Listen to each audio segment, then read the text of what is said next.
All right, moving along. Are you getting closer? Again, this is still in the sales marketing section. This is for the VP of marketing. I've noticed actually as I was coming back after the break, I was thinking to myself that everybody has problems with the marketing section. Right? And if you didn't, then that's where the money's coming from. It's coming from the marketing. It's not coming from the operator, it's coming from the marketing. So usually people, when they have a product or service, like I have this idea, they're the operations person. They're rarely the marketing person. Sometimes when people introduce themselves to me, I'm like, so what do you do? And the person's like, oh, I'm an engineer. Oh, that's nice. What do you do? I'm a doctor. That's nice. It's not a big deal. Then a person comes to me and says, what do you do? I'm a salesperson. I'm like, you're awesome. I love you. Why do I love the salespeople? Salespeople are the marketing people. So how many people introduce themselves as a salesman? Nobody introduces, right? It's almost like derogatory to say that.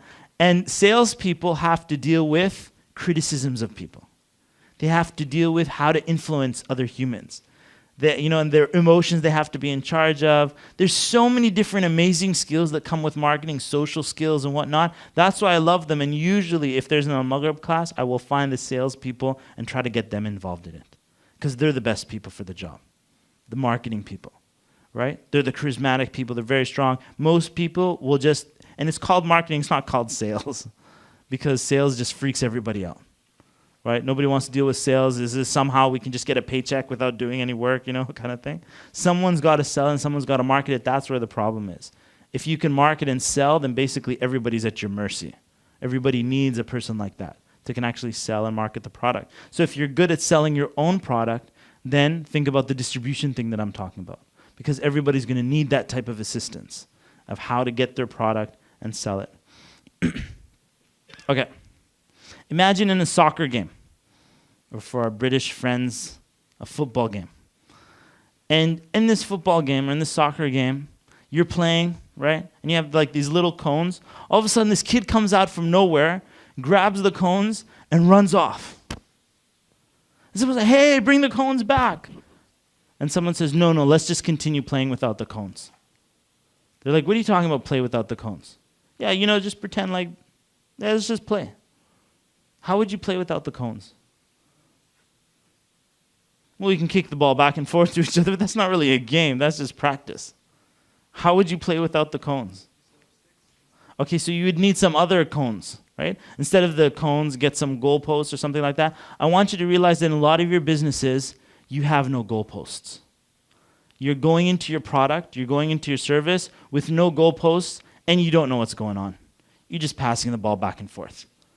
There's nothing happening. How would you know if you'd achieved anything at all? There's no goals. There's no scoreboard. So you do an event, for example. Let's suppose here's a Muslim conference, and let's say it's meant for financial reasons. What are the goalposts? In general, there are no goalposts. Basically, a person will say, how many people attended? Okay, and even when they say how many people attended, the person will think, well, when I was on stage, I was looking down at the crowd, I estimate the number to be, 15,000 people. And if they round it off like that, they don't know what they're talking about. That's about as intense as the measuring goes. You've got to measure your business, even if it's simple measurements, to put goalposts into the game so you know whether you're scoring or not, whether the game is going against you or going forward. Inshallah ta'ala. Anything that I'm involved in, Al-Maghrib or Discover You or whatever it is, events like this, there's got to be a scoreboard. I actually call it the document, the scoreboard. So if it's the Discover You scoreboard or the Power Workshop scoreboard and other things, on the scoreboard, you want to start measuring, and I would say start measuring these things from now, even if you have no business. Just start measuring. You've got to put up some goalposts, and you've got to understand where you are. How much income did you make this week? And you could put something like 0. How much did you spend this week? You'd be like, oh, I spent $1,500 this week. And just income and expenses for your business. How many products did you sell this week? 0. That's fine. Every week you'll see 0, 0, 0. Just keep plugging it in and put a red bar around it. So you just see that for the last 3 months, every single week, it's been 0. Once you start seeing that every single week, you're sort of like, I need to sell something. right? I can't just be talking, but why are we not selling? Because we don't have a checkout counter on our website. There's no place for people to buy in the first place. It starts to hit you that something needs to change here, all right? So the scoreboard, this is how you do it. This is how I do it, and you're welcome to use this, inshallah ta'ala. There's something called, Google has a bunch of different things online. One of the things that they have is a Google spreadsheet. How many of you are familiar with the Google spreadsheet? How many of you don't know about Google spreadsheets? Anybody not use it? Okay. This is the benefit of the Google spreadsheet. You can use this, a spreadsheet, basically just put in some numbers. No calculations really happening. You're just putting out the numbers there in blocks. So you'd say, for example, say this is the week.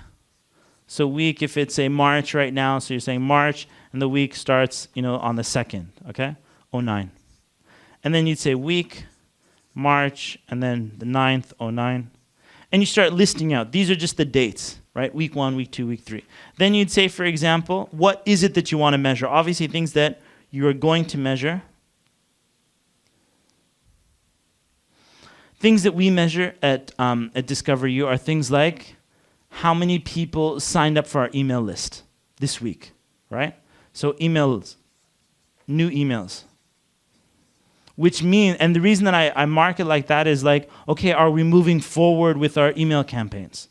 How many people how much is our goal? It'd be like 500 per week. Many times we don't hit that, but you're still measuring it. You've got some goalpost.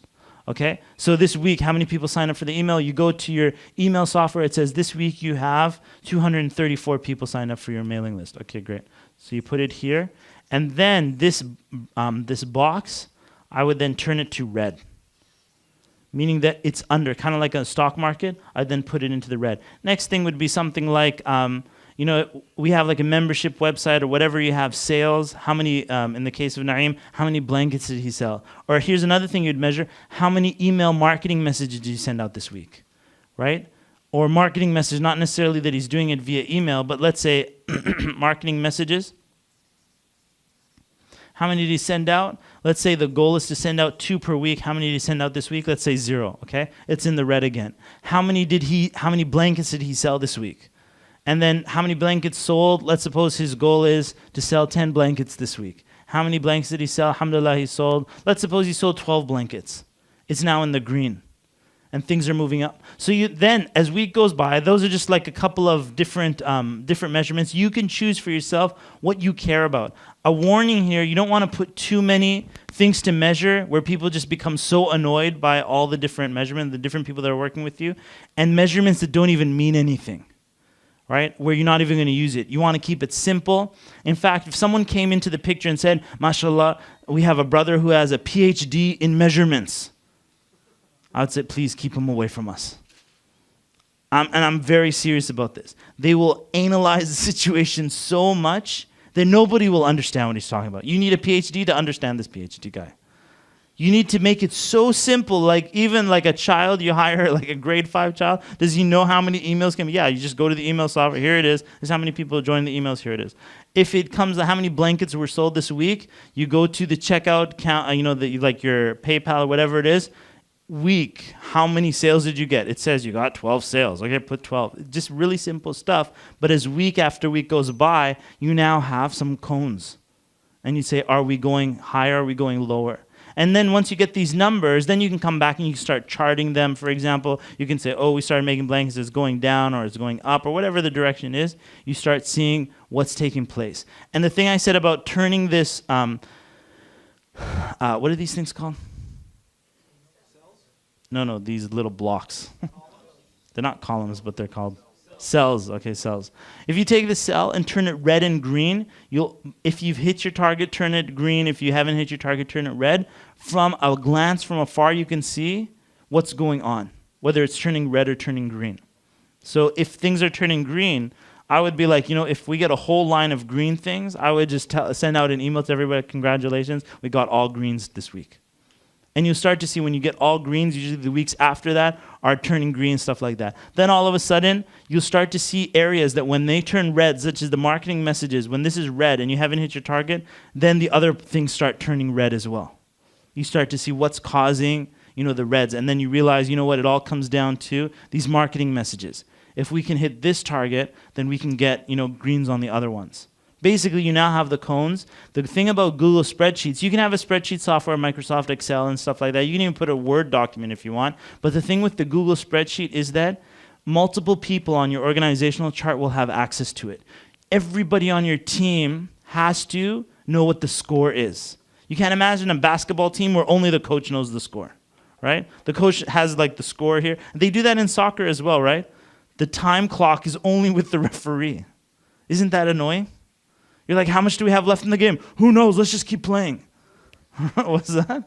It's not, no, but it can go up to 71 minutes. It can go beyond that. Like, there's not like a set time when the game ends, which I'm sure is very frustrating for soccer fans, isn't it? Is it frustrating? Is it frustrating? But you still don't know when it's going to end. It doesn't matter, even if it shows. Okay, okay, so if you get everybody on the same page, so basically you have someone in marketing, you have someone in finance, you have someone in operations, you have a couple of people who are dealing in your organization, you give them access to this document. This is the scoreboard. Now everybody gets to see it. What are we dealing with? If you've ever, for those who are familiar with Unmug Group, how many people have registered for the class? That's a number that many people would like to know about.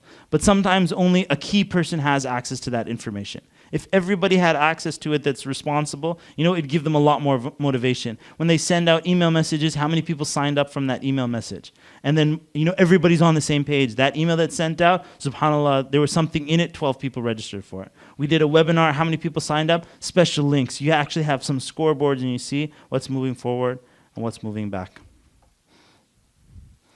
You also want to, what if someone, for example, there was a failure? Something didn't work out. So 1 week, messages were 0, emails, signups were, 2.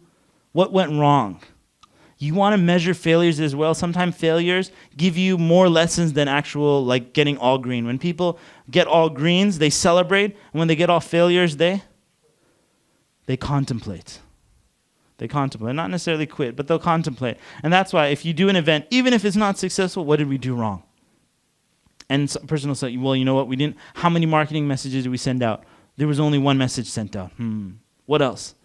Someone will say, well, you know what, no message was given out about this. And usually it's like something communication-based, something happened there, maybe someone misjudged something, an assumption that was wrong, it didn't go through proper checklists and so on and so forth. And you want to measure as well failures. So sit down. So for example, something like this event, I would sit down with the team and say, what did we do good? And what could be improved for next time? Right? People that are on the spot, heard from different people and actually sit down. And even that type of measurement you want to do during an event.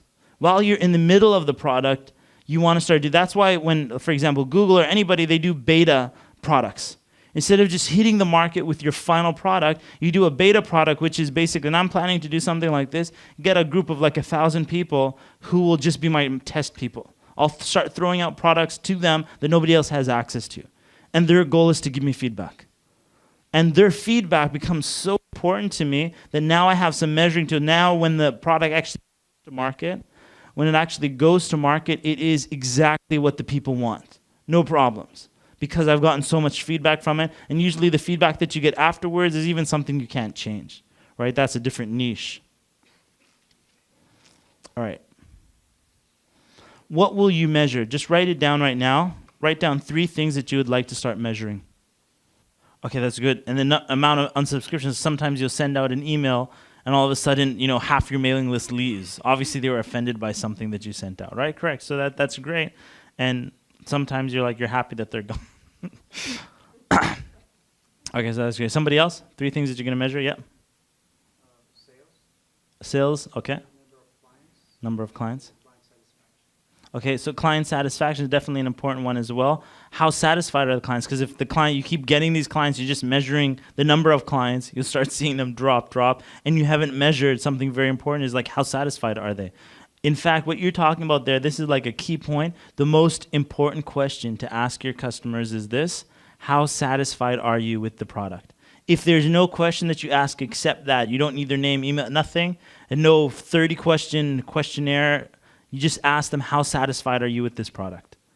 If they say satisfied versus extremely satisfied, so you have 5 things: extremely dissatisfied, neutral, right? You know, satisfied is something like satisfied and then extremely satisfied, like a five list. Between satisfied and extremely satisfied, there's a huge difference in income. The extremely satisfied person will tell other people, will bring more customers, keep coming back, and so on. The satisfied person will leave you as soon as they get a better deal.